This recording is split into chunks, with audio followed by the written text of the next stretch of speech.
চাঁদপুর কুমিল্লা আঞ্চলিক সড়কের হাজীগঞ্জ অংশে রাস্তার পাশে অন্তত আধা কিলোমিটার এলাকা জুড়ে গড়ে উঠেছে ময়লা আবর্জনার স্তূপ। হাজীগঞ্জ প্রবেশের ব্রিজ থেকে চত্বর পর্যন্ত সড়কের দুই পাশে প্রতিদিনই স্থানীয়রা যত্রতত্র বর্জ্য ফেলছেন। এর মধ্যে বাসস্ট্যান্ড এলাকায় ময়লা আবর্জনার পরিমাণ সবচেয়ে বেশি। ব্যস্ত এই সড়ক দিয়ে দেশের বিভিন্ন অঞ্চলের মানুষের পাশাপাশি শিক্ষার্থী, ব্যবসায়ী, চাকরিজীবী ও শ্রমিকসহ বিভিন্ন শ্রেণী পেশার মানুষ নিয়মিত যাতায়াত করেন।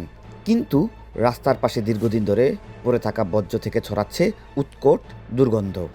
ফলে পথচারী ও যানবাহনের যাত্রীদের দুর্গন্ধ সহ্য করেই ওই এলাকা পার হতে হচ্ছে।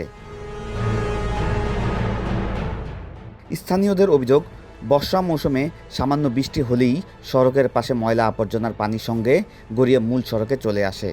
এতে পথচারী ও যানবাহন চলাচলে দুর্ভোগ বাড়ে। আমি সবসময় এই রাস্তা দিয়ে যাই, কিন্তু ময়লা গন্ধের কারণে স্কুলে যেতে পারি না, নাক বন্ধ করে স্কুলে যেতে হয় এবং আমি মাঝে মাঝে অসুস্থ হয়ে পড়ি। সেগুলোর কারণে আমরা দোকানপাটে ব্যবসা করতে পারতেছি না, আমাদের ব্যবসা করতে অনেক অসুবিধা হয়। আমরা দোকানে কাস্টমার বসতে পারতেছি না গন্ধের জন্য। আশেপাশে যেই বাসাবাড়িগুলো আছে এখান থেকে বিশেষ করে মাছির উপদ্রবটা বেশি হয় এবং মাছি যেখান থেকেই যায় যে কোনো খাবারে যায় বসে, যার কারণে বিভিন্ন ধরনের অসুস্থতা মানুষের ভিতরে হতে পারে। পৌরসভার কাছে আমার প্রত্যাশা এটা হচ্ছে এমন একটা জায়গায় ময়লার স্তূপটা রাখা হোক যেখানে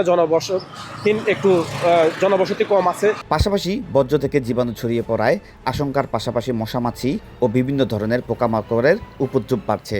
প্রতিষ্ঠার পর থেকে অদ্যাবধি কোথাও স্থায়ী ডাম্পিং ইয়ার্ড বা ময়লা আবর্জনা ফেলার জন্য স্থায়ী বন্দোবস্ত করা যায়নি। তো আমরা প্রশাসক হিসেবে দায়িত্ব নেওয়ার পর থেকে এ ব্যাপারে কাজ করছি। সম্প্রতি স্থানীয় সরকার মন্ত্রণালয় থেকে স্থায়ীভাবে পৌরসভার অধীনে একটি খাস জমি বন্দোবস্ত দেওয়ার জন্য, যেটা আমরা স্যালামি ভিত্তিতে বা যেটাকে আমরা লিজ হিসেবে দেখি, সেইভাবে একটি বন্দোবস্ত দেওয়ার জন্য চিঠি এসছে। তো সেই মোতাবেক আমরা এসিল্যান্ডকে নির্দেশ দিয়েছি। এসিল্যান্ড একটি খাস জমি আমাদেরকে দেওয়ার জন্য প্রক্রিয়া চলছে এবং আমরা সেটিতে একটি রাস্তা করার জন্য কাজ শুরু করেছি।